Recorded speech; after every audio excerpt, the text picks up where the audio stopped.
To the Point with Michael Williams. Welcome to the Point. We've been on hiatus because of the Olympics. Now, though, we focus on a race, one of our area's biggest political races. Congressional District 18, the primary Tuesday, and we're devoting today's entire extended one-hour broadcast to the congressional race that covers Martin, St. Lucie, and parts of Palm Beach County. Again, Congressional District 18. We invited the Republicans and Democrats running in District 18 to join us for debate, and just about all of them are here. We'll start with the Republicans. Let me introduce them for you. Carl Domino, former state legislator. Dr. Mark Freeman, a primary care physician. Rick Kozel, an attorney. Brian Mast, federal government explosive specialist. And Noel Nickpour, a Republican strategist. There is one other candidate in the Republican race, Rebecca Negron. She declined our invitation, saying she had a previously scheduled campaign event. Now let's get started. And again, I want to emphasize to our panelists, to our candidates, it's going to be more of a discussion than a formal debate than perhaps you're used to. We don't have any timers or lights to tell candidates when to stop. They'll be given time to answer. If they go on a little too long, it's my job as moderator to say, let's move along. We want it to be conversational, want you at home to have a chance to get to know them a little bit better and a little bit more sense of the issues that are important to them and we know are important to you. So I introduced them briefly. Let's let them tell you a little bit more about themselves. Next 30 seconds or so before we jump into the issues. We've got plenty of time to talk, and we've got a lot of issues. But beginning first, we will ask that we have that discussion. And Ms. Nickpour, tell the audience, tell the viewers a little more about yourself. Well, my name's Noel Nickpour, and I've been in politics really behind the scenes. So I've never been out front as a candidate. So this has been very interesting given the political atmosphere that we are in right now. So this, you know, to me, I feel that a lot of people are very upset with what's going on in government as a whole, you know, looking at this thing nationally. So my background has been more being behind the candidates. So like I said, this is the first time for me. So I'm not a politician. This is all new for me. Brian Mast. Well, I'm a husband of nearly 10 years. I'm a father of 3 troublesome children. I spent about a dozen years in the U.S. Army, to include time in our highest level of special operations as a bomb technician. Worked with 3 federal agencies in counterterrorism, spent some time serving alongside the Israeli military, and academically, I did my work recently up at Harvard University. Rick Kozel. Thank you, Michael. My name is Rick Kozel. I'm a father of a beautiful baby girl, Rosie. I'm married to a wonderful girl I went to high school with right here in the community, and God willing, I'm soon to be the father of a baby boy who will be joining us any day now or any week now. I am blessed to live the American dream in my life. I was the first person in my family to have the chance to go to college. I built a small business here in the district to get my family on its feet and sold the company to pay and go get my law degree. I am deeply worried about the direction of this country, and so this is my first race, but I am tired of seeing us trampled and seeing working families trampled by a culture of career politicians, and it's time we get somebody in Washington that's going to fight for us and take the fight to Washington and get the government working for us instead of against us. Dr. Mark Freeman. Mark Freeman. I've been a doctor all my life. I'm the captain of a team of 14 doctors. I literally make life and death decisions almost every day. It's a heavy burden. And also I'm work in a system of preventive medicine that could be a model for the replacement of Obamacare. We have cut costs by cutting morbidity and mortality by 1/3 over 20 years. So it is a model for a free enterprise Republican answer to Obamacare. And we will talk more about the Affordable Care Act and other issues coming up. But first, Mr. Domino. Thank you. Everywhere I go, I hear the same thing. You politicians, you talk, but you don't do anything. I served 8 years in the state legislature, and let me tell you about a few things we did accomplish. Right up the road is the Lake Worth Lagoon. It was a cesspool before I got to Tallahassee. I worked with the delegation, and now it's pristine water. If you go up to Abacoa, I worked with Jeb Bush, and there's 1,000 high-paying life sciences job in the Scripps and Max Planck place, partially because of the work I did. Go all the way up to St. Lucie, the north end. There's a $50 million building there that's basically empty. A church has just bought it.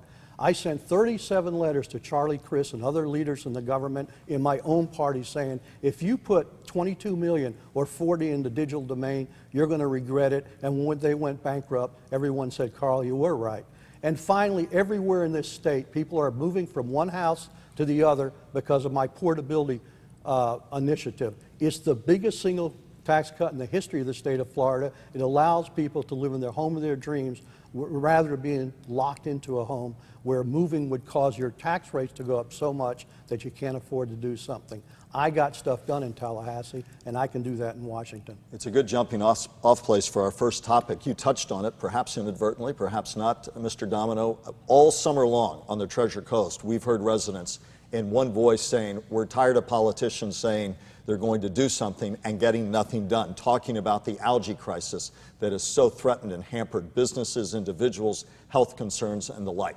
So speak to your constituents that cover from St. Lucie to Martin and on through northern tiers of Palm Beach County. What are you proposing to cut through the red tape specifically to deal with the algae crisis, to deal with the whole potpourri of issues from Lake Okeechobee levels to sending the water south, on and on and on, and how will your solution be different than those who are sitting here with you? First you, Mr. Domino. Well, I don't know how it's going to be different, but the two things we've got to stop doing is pointing the fingers. Some of our people are saying it's all Washington's fault. It's not all Washington's fault. Others carry around bottles with contaminated water. We're going to solve it. The only way you do it is the way we did it in the local area. You've got to work with your Florida delegation, the representatives of the senators. You've got to then convince people from throughout the United States, other congressmen, that this is a natural resource, a national resource that needs to be protected because the state in 2000 passed SERP. They've put their money in on the table. They've bought properties. They're doing things. The Central Everglades Planning Project we're talking about. It's actually not the central, people say, it's actually the comprehensive. Yeah. I mean, several of my opponents have kept saying central. I've never corrected them. Comprehensive Everglades Restoration Project. I feel free to correct you. That is fine. And so the answer is really that. Let the scientists discover what's got to be done. We've got to get the money to match out of Washington that we put up here.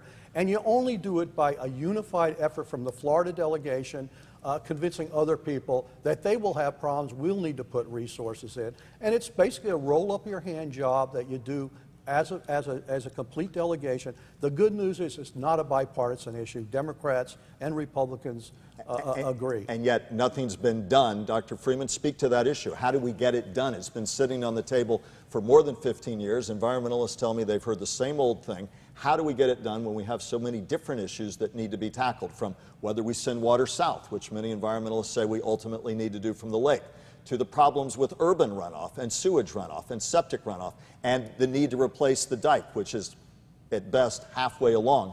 Which is your priority there, and how do you get it tackled and done? Because we have a plan, but it's not been moving forward. Well, we all know. Not fast enough, we should say. Yeah, we all know that the amendment went by the boards. Amendment 1? Amendment 1, yeah. And I'm the only one in this campaign who has offered an actual solution. I know that the sugar companies don't want to sell their land, and I understand that. But I've offered a solution whereby each sugar company could lease 30,000 acres to the state. Federal and state dollars would pay for it. And then the storage and filtration could be done. Hopefully C-44 kicks in here at some time. And we pay them a lease dollar that equals what they would have had if they were running sugarcane on it. I see this as a practical solution, and ultimately all the environmentalists, all the scientists say that we need more acreage for storage and for filtration. Just tangentially, let me ask, how many of you in your campaigns have taken money from agricultural or big sugar interest in your current campaign cycle? That's a yes and a no answer. Have you taken money I have from had big sugar contributions interest? to my campaign from the sugar industry, but I have also returned every penny that came into my campaign from the sugar Anybody else, show industry. of hands, who else has taken any money from agricultural or big sugar interest? I have none. Mr. Domino? No. I ask because there is the critique, you may find it valid or not, and we'll get to you in a moment, Mr. Mass, that those agricultural interests do not want to sell land south of the lake, and they argue, in fact, that's a one-dimensional solution, although many say, with a loud voice, we ultimately need to send the water south. Mr. Kozel, tackle the topic. Let me just jump in here and say, I think the Well, rub here. Let's give Mr. Kozel a chance. Just, and we'll just jump let me say, back to you. I think the rub here is that if we lease the land instead of buying the land, I think it'll be more palatable and we can make a deal. To the agricultural interest. Mr. Kozel? Michael, a couple of things. First of all, Treasure Coast News endorsed me in this race several weeks ago, and they cited my depth of understanding and my commitment to the river as one of the top reasons that they endorsed me. This is a question about political will. We need people that are fully committed and are willing to use every bit of political leverage they have to get this done. Now, I need to speak up here because one of the things that is devastating us on this issue is special interests, as with so many of the problems we're seeing in Washington. And Brian just mentioned that he gave back sugar money, but the facts are these. Brian took sugar money almost a year ago in this race. They gave him money and they raised him something like another $100,000 to $200,000 if you look at the reports. He kept the money for a year. Then he went on the radio, he got asked the question about it, and he lied about it. So now he's trying to backpedal, and now he's trying to give back the money. But the fact of the matter is, one, he kept it for a year. Two, he only gave back the money that had their fingerprints on it. He kept the money that they raised for him. And we'll let Mr. This Mast is a problem. answer to that in a moment. But what is your solution, given all the challenges? How do you specifically tackle it when lawmaker after lawmaker has not been up to the challenge thus far over the last 10 or 15 years? What specifically do you tackle first if you're a freshman legislator in Washington with very little real power? The bottom line is this. It's a question of political will. We need people that are willing to burn every bit of political capital they have. In 2 years, what would you specifically target most of your effort on? Number one, we need to get the dike around Lake Okeechobee reinforced. It's at a state of catastrophic failure. We're beginning to do that work, but we need to get it finished, you're saying. Yeah, we need to get the full funding to get that finished. Number two, we need to get the SEP plan and the CERT plan both implemented and funded. We need to begin moving the water south. Number three, we need to untie the state's hands and let them work to come up with more innovative solutions. I'm a big believer, this is the reason I'm a Republican, is because I believe we can do better at a local level than the federal government does. The Calkins Water Farm is a great example of one of the ways we can be doing better here at home if we unshackle the state's hands and let them solve these problems. Mr. Mast, answer his criticism and your thoughts about how we deal with the algae crisis and all that that means in terms of the resources that need to be brought to bear. So yeah, I have several things to address here. Number one, what is my approach to working to First, clean up? speak to his talk about taking the campaign money. Flat out, Rick, what you just said is a flat out lie. You just said a flat out lie. The sugar industry contributed to my campaign something to the effect of $10,000, $11,000, something to that effect. I made it a point to seek out any penny that they contributed to my campaign and return every single penny that they contributed to my campaign. There has never been any block of $100,000 or anything. If you are saying that, you are literally making up a flat out lie. And if you're willing to lie to somebody today simply to try to get elected, then there's no reason you won't lie to somebody tomorrow to try to stay elected. You are telling a flat out lie. Before you briefly answer your specific take on what we need to do first. There's a lot of things we need to do. What do we need to do first? What would you do in your first 2 years in terms of the problems with the algae crisis? You know, this is an issue that's been spoken about for years. So what do you do? And Carl Domino, I think, spoke to it very well when he sat in this very studio several years back speaking to Patrick Murphy, saying we need somebody up in Washington that's going to be a very loud voice for this issue. And there's one place above all that you can be the loudest voice. I will get on the Committee of Transportation and Infrastructure, who has oversight over the Corps of Engineers, who releases the water to the east and the west coast. They have oversight over the EPA, who should be raising hell about this issue. And they have oversight over FEMA, who should be flipping the bill to pay for cleanup of this issue. That's how I will help, be the loudest voice on the right committee. Ms. Nickpour, please, Michael, very briefly. I was accused of something very egregious very there. briefly. This is an issue that I think the voters should dig into and decide who's telling them the truth here. Brian had this isn't about sugar, this is about special interests. Brian had two different events at the home of the Sugar family where they raised him an exorbitant amount of money. He's trying to give back the $10,000 that they handed it to him with their own name on it. He kept the rest of the money that he raised them. This is a problem. This is untruthful. He went on Casey Ingram's local radio show and he lied about it. You're doubling down we're on going to move on to dishonesty. Ms. Nick. As I said, you're doubling down on dishonesty. You just told two completely fabricated lies at this point. This is a two tragedy. completely fabricated lies. We will move on to Ms. Nickpour.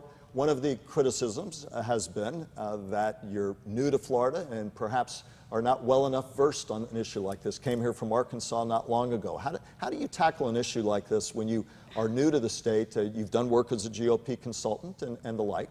and you say you're the outsider who can bring change to Washington, but on a nuanced issue like this, how do you really get up to speed, being relatively new to the state?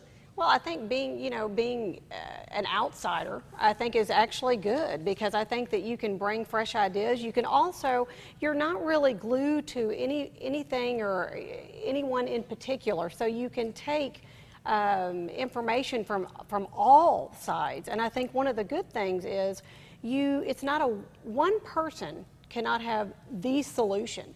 I think that everybody on this panel, I listened to what everybody said on this panel, But that's and I think generalized. everyone had a great... What is your specific approach? No, but what I'm saying is that you do not have a one-person solution. You can't have a one-person solution. But you have to have a blueprint. What is yours? Well, it would be a combination. There is not... Starting with what? But it's not a one-stop shop. But There is starting not a with- one... but you well, have to first of all, start you have to somewhere. have clean water, so you have to address that. The second of it is you need to put a stop to it. So you have to look at all issues of it. It's not a one-stop shop. But It do is you a have one- huge issue. Whether it's dike repair or whether it's urban runoff and dealing with the septic issues and the like, But it's all. But you can't do them all at once. Which do you pick as your first priority? Why can you not have a committee and tackle each of them? You can't just do one at a time, at a time, at a time. You would have to devise a committee within people within your district to give their 2 cents. You can't do it on your own by yourself. And on that note, we'll be back with more in just a moment.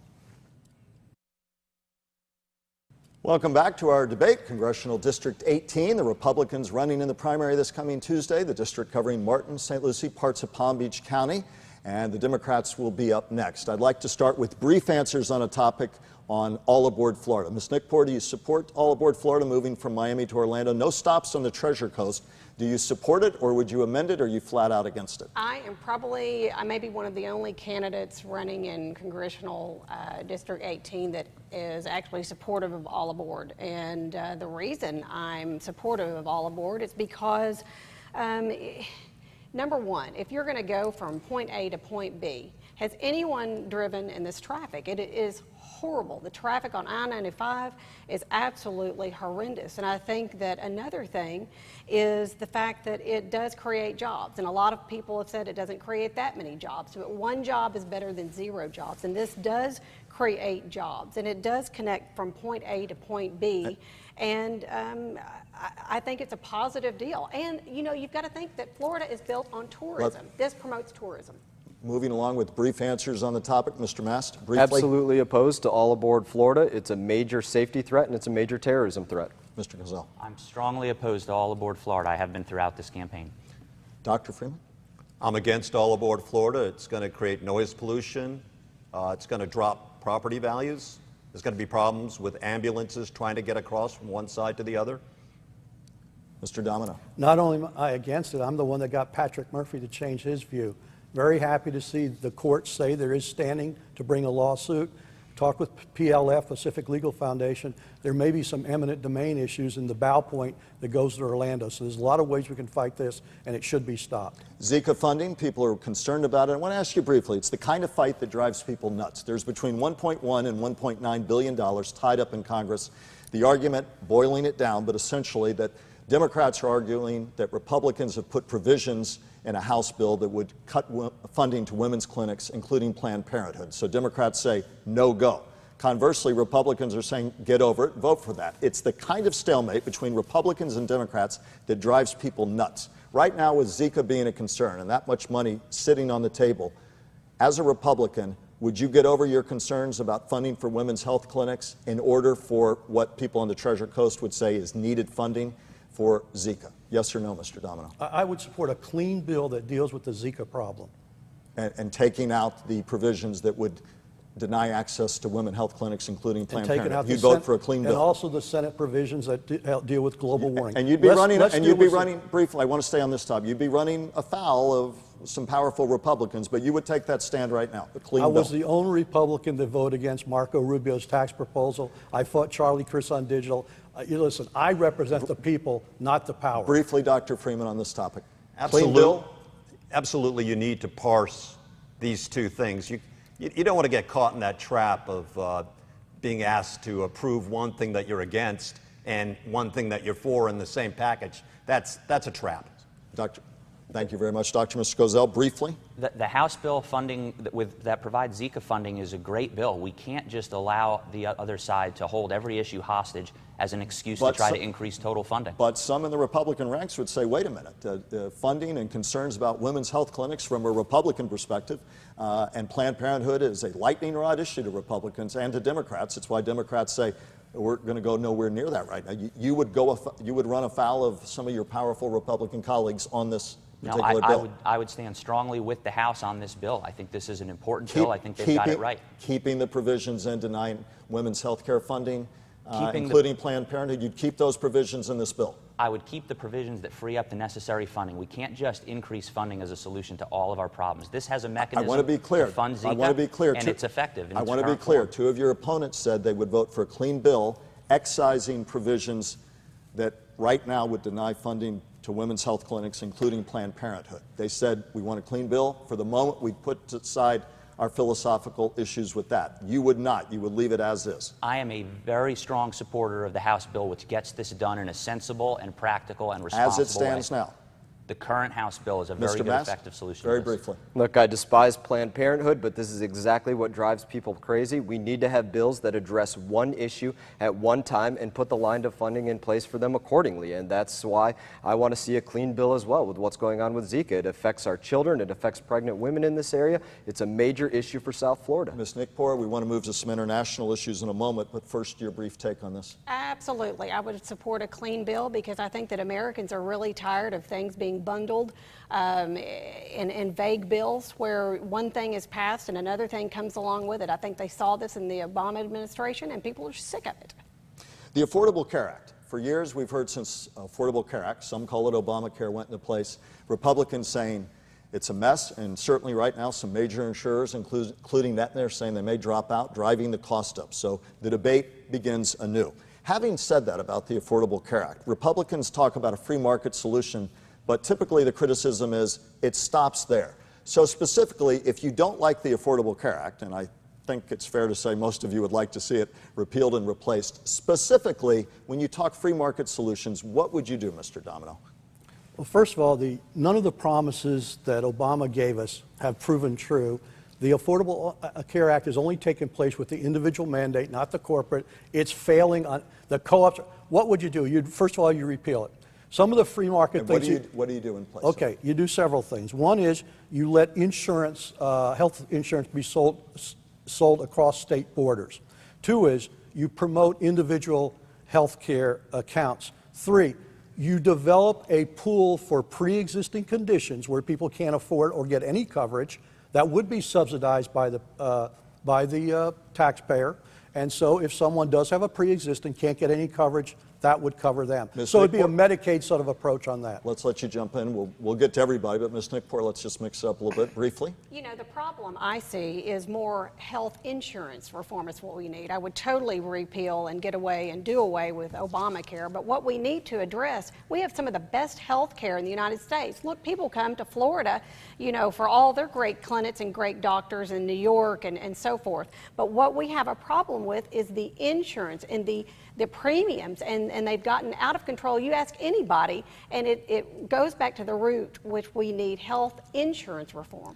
And we will now go to Mr. Mass briefly on this topic. Yeah, absolutely. Here's what needs to be changed about it to make it more free market. What we have right now is community rating and guaranteed issue, and people should look at this along the lines of if they bought their auto insurance with community rating and guaranteed issue, that you pay the same insurance for somebody regardless of whether you have 100 tickets and have been in 20 accidents as the person that drives responsibly. I'm not saying that there shouldn't be a pool for those with pre-existing conditions, but that's one of the elements that has to return it to free market, is taking away community rating and guaranteed issue. Mr. Kozel? Look, overregulation is crushing the healthcare industry, and if we are to really get that industry working, it's going to require that we reform the regulatory processes. Number one, we need to impose real tort reform. We can't be surprised that healthcare costs are increasing when we see hospitals bearing increased costs and rolling it into the cost of services. Number two, the other one that's really important is the FDA approval process now takes 12 years and $1.2 billion to bring a new drug to market. We can't be surprised that pills are costing too much. We need to be driving down the incremental cost of healthcare, and we also need to be creating incentives for robust innovation in healthcare. That's the way we solve our crisis, is innovating our way out and driving the engine of the economy. Dr. Freeman, briefly.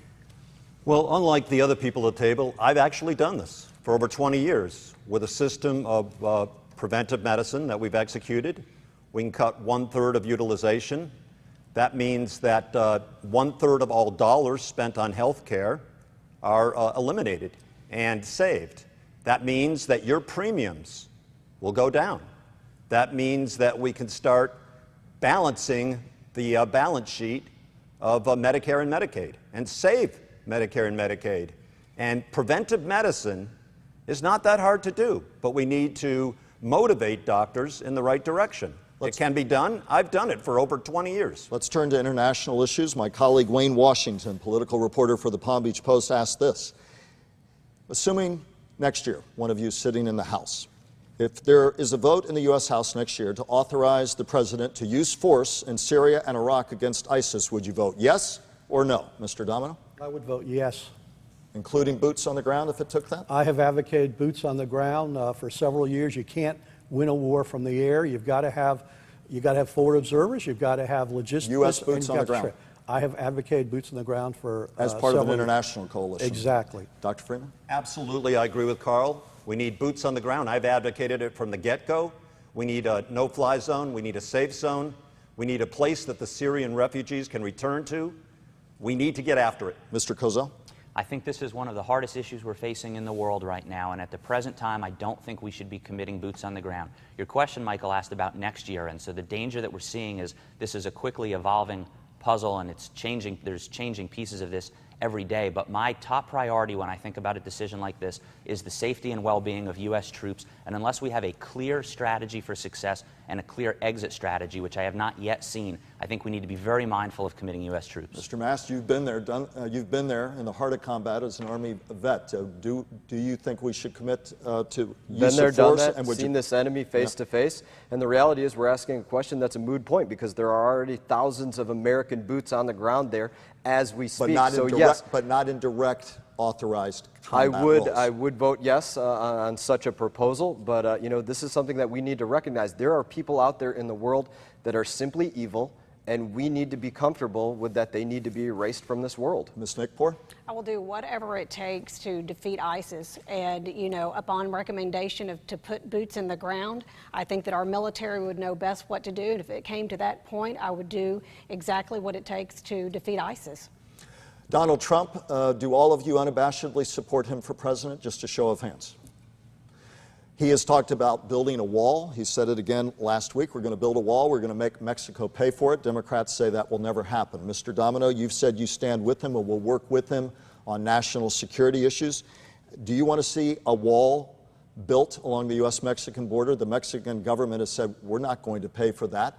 And they say it's an example of Mr. Trump making promises he can't keep and shouldn't keep, and that he's poisoned the entire immigration debate in this country. Do you support building a wall? Michael, unlike most people running, I've worked with Donald for over 20 years. I was chairman of his club. I've worked with him. Do you support building a wall? I've ate with him. I played golf with him. I support a wall because we need to stop the influx of illegal immigrants, but there's other things we need to do. We need to keep track of the people that come in on visas and stay. We need to get rid of felons that are here and back. So yes, I would support the wall, and I would be interested to see if the Mexican government will pay for it. Do you still embrace his call for a temporary ban on Muslims entering the United States, as you said you did last year? What I said very precisely is people that could not be properly vetted should not be allowed in the United States. And even the Democrats have it, well, it takes 2 years to vet these people. What about allowing nuclear weapons? He suggested he wouldn't have a problem with Saudi Arabia, South Korea, Japan. Many have said that would nuclearize the Asian Peninsula. Briefly from you, and then I'd like all of you to touch on those topics. Yeah, well, very briefly. Do you support that? Do you support Donald Trump's call? Barack Obama did a deal with Iran that almost guarantees that the Saudis will develop a nuclear weapon. Do you support them doing so? I think we should have less nuclear weapons. But you said you stand with Donald Trump, and he says he doesn't have a problem Michael, with it. There's not a politician in the world I agree with 100%, including myself. I changed my mind. I don't agree with everything. I don't agree with everything he says, but he is the best of the two candidates, and I will support him. On the wall, on temporary ban on Muslims entering the U.S., your take? absolutely on a temporary ban, I agree with. On the wall, needs to be studied. I mean, too often we shoot from the hip. Donald Trump is shooting. I love Donald Trump, but he's shooting from the hip. I mean, it needs to be studied. Mr. Kozel? Well, look, securing the border has got to be our top priority. It's an immigration crisis. It's also a national security crisis. I would rather see us do what Ted Cruz talked about in his presidential campaign, which is triple the number of border security agents. For me, I think that's the most efficient and effective way of solving that problem. I don't think we should be dealing with the border issue by religion. I don't think we should be imposing a religious test to dictate who comes into this country. But I have said that I think as long as we are seeing entire zones in this world, entire conflict zones, where there is a group of people with a self-professed desire to wipe us out, to come here, to conceal themselves in groups of innocent people and wipe us out, I do think we need to think about closing the borders entirely to those conflict regions of the world until we can ensure that the American people aren't going to be put at risk. I don't think it should look like a religious test. In terms of support for Donald Trump building a wall, should he be elected to president, I will buy a pair of boots. I will go down to the border where I've worked near Juarez before, and I will help him mix the mud for that wall myself. In terms of vetting of people coming into the United States of America, I think there needs to be more common sense approaches to the way that we're doing this. Not necessarily religion-based, but beliefs within those religions, such as individuals believing in the use of Sharia law. They should be vetted through behavioral detection, possibly polygraph, and that's something that simply cannot stand side by side with those that are existing in the United States of America. It goes down a very slippery slope. What do you say to them? Briefly. Well, I say this, having held our highest level of security clearances, I've been a part of being asked questions, would you ever commit an act of terrorism? Have you ever committed an act of terrorism? Being on a polygraph test. That is a part of U.S. operating procedure for people getting very high-level security clearances. There's no reason that they shouldn't use similar tests on people wishing to come into our country. Ms. Nickpour? Look, I think if Donald Trump, if he gets elected, if he can build a wall, I think that I'm going to be behind that 100%. If it can be built and Mexico can pay for it, I'm all for it.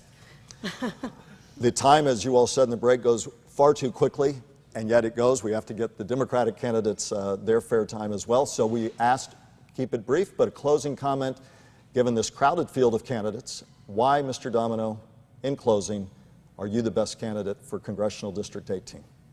Well, as the Palm Beach Post said in their endorsement, I was by far the best qualified candidate. I think one of the reasons why I am the best candidate is because I've helped build this community. Sharon and I have headed up the Jupiter Medical Center's pink and white ball on several occasions. I've served on the advisory committee for Max Planck. I've served on the board of directors for the Jupiter Medical Center. I've been involved in the local Kiwanis and the Y. I think it's very difficult to represent a community when you haven't been part of the fabric of that community. I have a wife and two 16-year-old kids. I returned to Palm Beach in Florida in '87 and built one of the largest money management firms in America. I prepared myself to serve you in Washington, and I, Carl Domino, ask for your vote. Thank you. We need to keep it a little bit briefer if we can. I know everybody, we're trying to do our best to manage time. Dr. Freeman, I will ask for your closing comment, but you do not live, you live in Boca Raton. You have a home in Sewell's Point, don't live here. That has been a critique of yours. Blend that into your closing thoughts as to why you should be the best candidate for Congressional District 18 when you don't live there. I'm no Johnny-come-lately. I've lived in Palm Beach County, which is part of this district, for 32 years. Now, admittedly, I lived in the south part of the Palm Beach County, and the district is in the north, but I don't think that diminishes my experience in Florida. As I say, I'm no Johnny-come-lately. As for why my candidacy, I'm a person of conscience. And I believe that, that if we appeal to conscience among all parties, you know, Democratic, Republican, and that we can establish more common ground in a very divisive time. So we Republicans need to give the nation new leadership this year.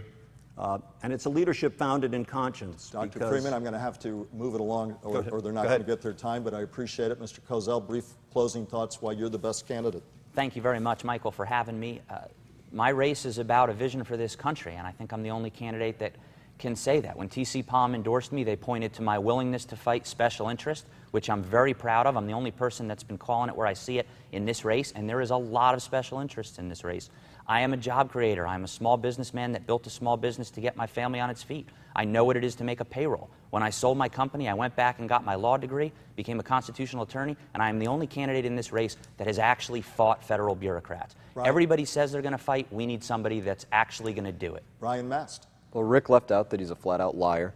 But beyond that, you know, I served this country without regard for any personal gain or any personal sacrifice. It's the way I did it on the battlefield, and it's the way that I'll do it in Congress. I'm honored that anybody considers me. Thank you. Well, you know what? I think this is about common sense, and I think that I can bring that to the table. Not only that, but job creation. And let's face it, this is about beating the culture of corruption with the Hillary Clinton politics and the Barack Obama, same old, same old. This is about defeating the Democrats.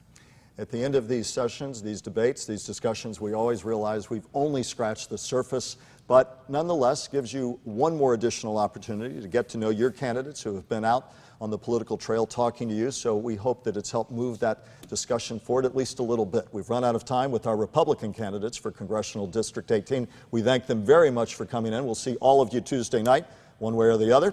And coming up next, it's the Democrats' turn. Now it's time to hear from the Democratic congressional candidates for Congressional District 18 from St. Lucie, Martin County, including the northern part of Palm Beach County. Joining me now, Democrats Jonathan Chain, an attorney, and John Shuna, an engineer. Now, there's one more candidate in the race. That's Randy Perkins. He was invited, but he declined, saying he had to attend a previously planned event. With that said, we will begin with a quick check again of the ground rules for our Democratic candidates. Again, it's not a formal debate. We want to keep it a little more conversational as we did with our Republican candidates. You'll have time to answer, but again, if it runs on a bit too long, I'll politely say let's move along. Having said that, let's allow you a little bit of time to introduce yourselves to your constituents, and we'll begin with you, Mr. Chain. Well, thank you, Michael. Thank you for having me here today, and thank you for giving the voters the opportunity to learn about each of us. It's so critical that the voters, before they go into the voting booth, have the opportunity to learn about each and every one of these candidates. It's also why it's so disappointing that Randy Perkins isn't here today. You know, it's not surprising, unfortunately. I think this is the 7th time he's had the opportunity to appear at a debate or candidate forum, and he's refused to attend. But I want to thank you for that. I was born and raised right here in Palm Beach County. I'm married, father of 3 young kids, a 6-year-old, a 4-year-old, and a 2-year-old. And it's where I grew up. It's where I went to school. It's where I got married, and it's where we're raising our kids. And there's so many issues that we're facing here in this community, from our seniors to our lagoon and these horrific discharges that are ongoing, to education. And who we elect matters. And I'm excited about the opportunity to serve this community, and I ask everybody for their vote. Mr. Shuna? Thank you. My name is John Shuna. I grew up in Spain. I've been in America 45 years. In Florida 20 years, about. And the reason I have 3 sons which are grown-ups, and I have 1 daughter which is still, he is a minor and lives with me. I live in Stewart. The reason I am running is because of environmental issues, and not just at the local level, but at the national level. I am a scientist. I am a professor of physics. I am an engineer. I worked 4 decades as an engineer. And I ran for Congress in 2002, 14 years ago. And I was basically running on the same issues. I realize not much has changed. Now in 2016, the issues are even more obvious that And Mr. Shuna, that may be a good point to jump off on one of the chief environmental issues, in fact, the chief environmental issue that has bedeviled Treasure Coast residents this summer, the algae crisis. As we did with the Republican candidates, we understand it is a huge issue. You've got the aging dike at Lake Okeechobee that needs to continue to be repaired. You have the ongoing debate about sending water south, which agricultural interests say, no, you can't do that. We don't want that to happen for a variety of reasons, they say. Also, you've got urban runoff, septic runoff. There's certainly the urban component, suburban runoff, all of that contributing to the algae crisis, scientists say. Nonetheless, with all of those issues and with plans on the table for many years to deal with this issue, Treasure Coast residents say we've had it. We've had it with every politician who says they're going to fix this and doesn't. Why are you going to be different? How specifically, if you were to be elected, we'll begin with you, Mr. Chain, would you tackle this issue in your first 2 years? Absolutely. Michael, thank you for the question. Look, this is an issue that has been first and foremost in our campaign.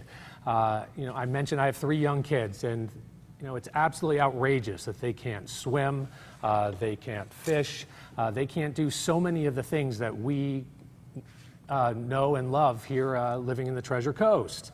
And we know what the solution is. We have to buy the land south of Lake Okeechobee to restore the natural flow of fresh water into the Everglades. But agricultural interests say you'll ruin their communities by doing that and their way of life and a lot of good jobs.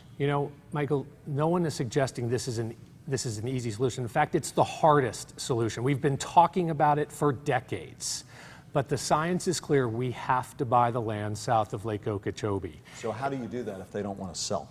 Well, I'm not suggesting it's an easy issue. We need to figure out a way of doing it. There's a lot of smart people. We need to get people together to figure out a way of doing it, but it has to happen. Otherwise, we're never going to stop these discharges. And the problem is, over all these decades, we keep talking about all these other issues, whether it's restoring the dike around Lake Okeechobee, whether it is funding SERP or passing SEP, and all these other issues.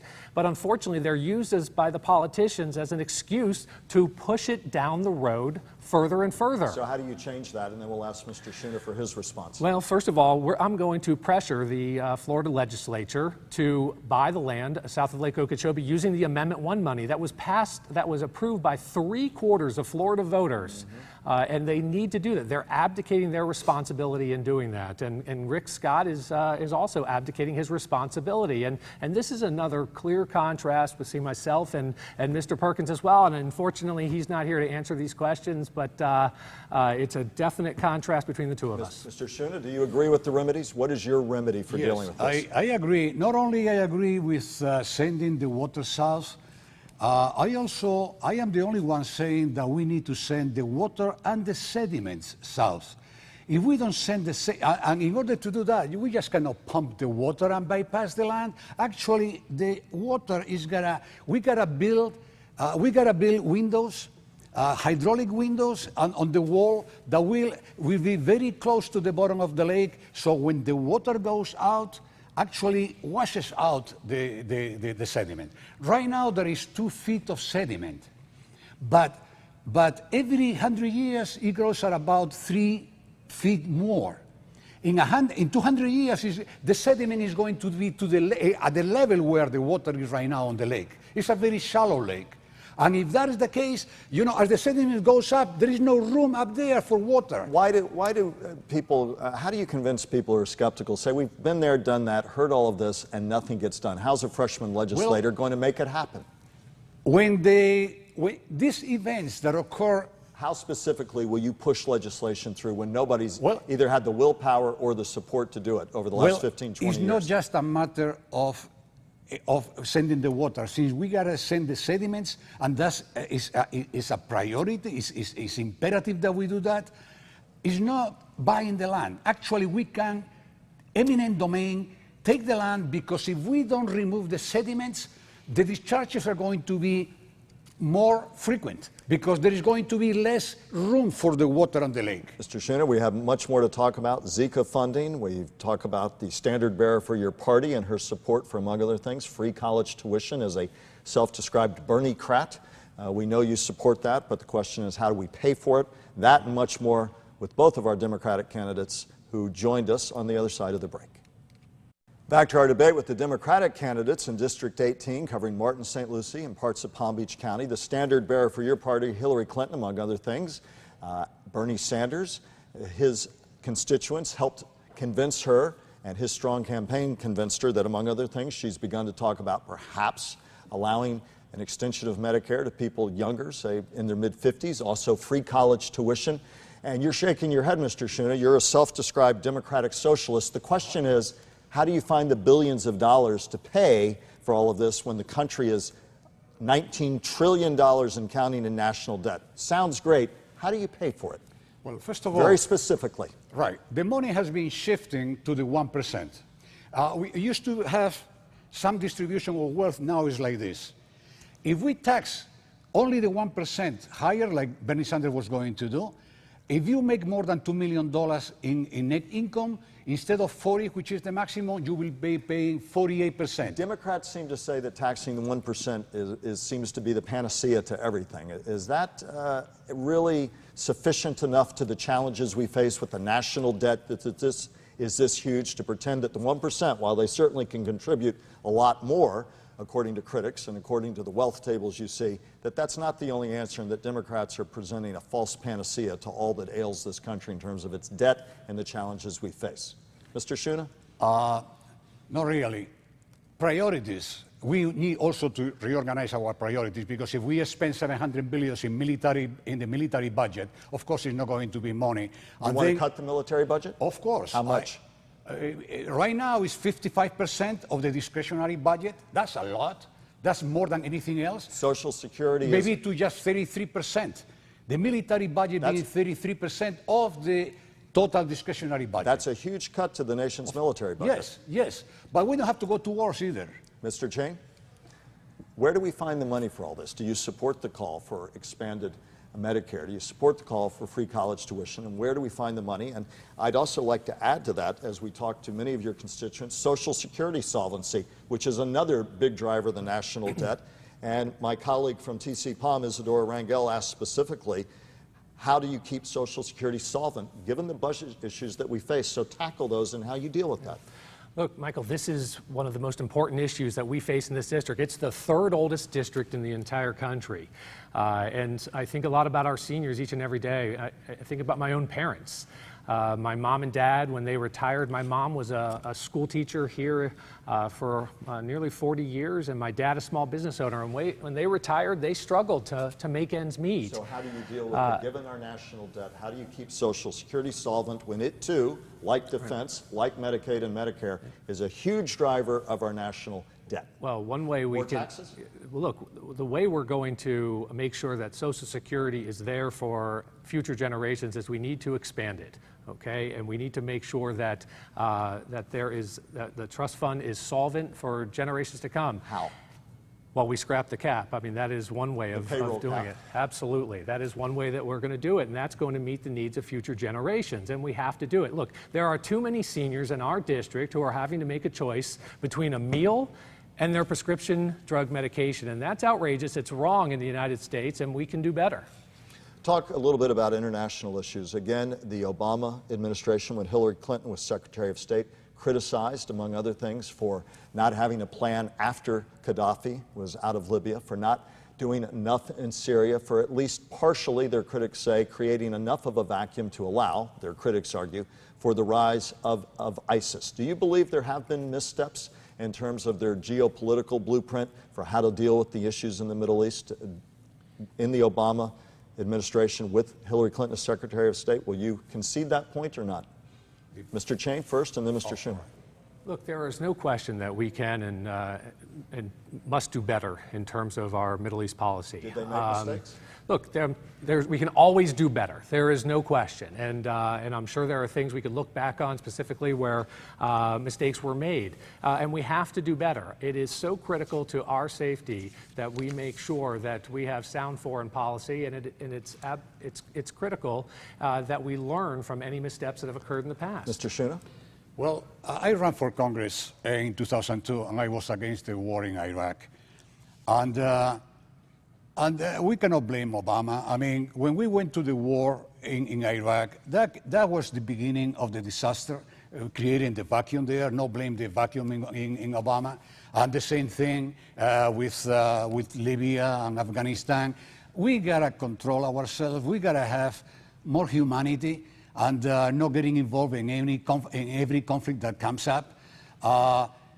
And maybe the fact that we are so powerful and we spend so much, we spend more money in our military than the next. If you rank the countries by spending in the military, we spend more than the other 12 countries that follow us. And that includes China, India, Germany, everybody. I mean, it's huge. A dizzying array of choices, and in our brief time, just to introduce you to your constituents a little bit more deeply. Bottom line, Mr. Shuna, in your closing thoughts, why you over the two candidates you face in the Democratic primary? Fundamentally, why are you the best choice? Because I am a scientist, I am a professor, and this is the century where we are confronting serious environmental issues. Florida is going to be flooded in 140 years. Worse than that, in about 30 years is going to be the awareness by everybody. Many people are in denial, they don't understand global flooding. But in 20 years is going to be an awareness that that's coming. And then the collapse of the real estate is going to happen. So it is important that somebody does something about global warming. Jonathan Chang, again, one of your opponents, not here tonight. You're sitting next to your other opponent. Fundamentally, at the end of the day on Tuesday, why do people say Jonathan Chang? What fundamentally do you bring to the table that they don't? Absolutely. Look, I've spent a lifetime here in this community, and it means so much to me. Being a Democrat is not simply some box I checked when I got into the race to run for United States Congress. I worked for Bob Graham. I later worked for Bill Clinton in the White House. I worked on President Obama's legal steering committees in 2008 and 2012 to get him elected president. Being a Democrat, and those values are very important to me, and they've been instilled in me since I was a little boy. Mr. Perkins has given close to $2 million to the Republican Party over the last several years. $200,000 to get Rick Scott elected governor in 2010. He sat on Rick Perry. Very briefly, since he's not here, I do need to add that in his criticism of you, he noted you worked as a foreclosure lawyer for 13 banks that went after Florida homeowners in the housing crisis in 2008. So answer to that as part of your close, because that's been his critique of you. Yeah. Look, he's going to try to distract voters from the fact that he gave $200,000 to Rick Scott and re-registered as a Democrat literally the day before he got into the race to run against me in the primary. And how do you answer to his critique of you? Now, I've been a lawyer for a long time, and I have represented a lot of companies in my time, and but I didn't choose which cases I necessarily worked on, whereas Mr. Perkins chose to give millions of dollars to the Republican Party over the last several years. And with that, back with more in a moment. Well, we hope we've been able to give you, both for the Democratic candidates and the Republican candidates, a little bit more sense of who they are with primary day fast approaching. And thank you, as always, for spending time with us on To The Point. I want to thank all the candidates who joined us, and we hope gave you some help in making your voting decisions. A reminder, join us Tuesday. We'll have complete election coverage during the day and, of course, full results and analysis on News Channel 5, as well as WPTV.com and the WPTV Facebook page. As always, send us a comment about the broadcast to WPTV.com. Wishing you and yours a great day and a great week.